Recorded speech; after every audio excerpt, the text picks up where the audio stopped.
कोकणात आज अतिमुसळधार पावसाचा अंदाज वर्तवण्यात आला आहे। रायगड, रत्नागिरी, सिंधुदुर्ग जिल्ह्याला अलर्ट जारी करण्यात आलाय। उर्वरित भागामध्ये मुसळधार पावसाची शक्यता आहे।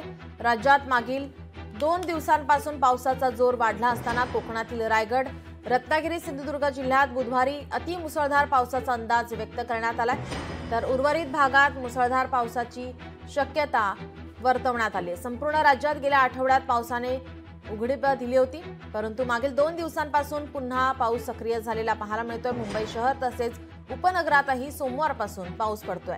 पावसाला पोषक वातावरण निर्माण झाल्यामुळे तसेच बंगालच्या उपसागरावर तयार झालेल्या वाऱ्यांच्या चक्राकार स्थितीमुळे परिसरात कमी दाबाचा पट्टा तयार होतोय। त्यामुळे पुढील 4 ते 5 दिवस कोकण किनारपट्टीसह विदर्भात पावसाचा जोर कायम राहणार असल्याचा अंदाज आहे।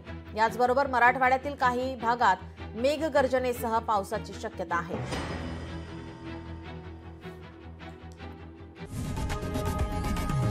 लोकशाही मराठी ऐका, पहा, जागरूक रहा।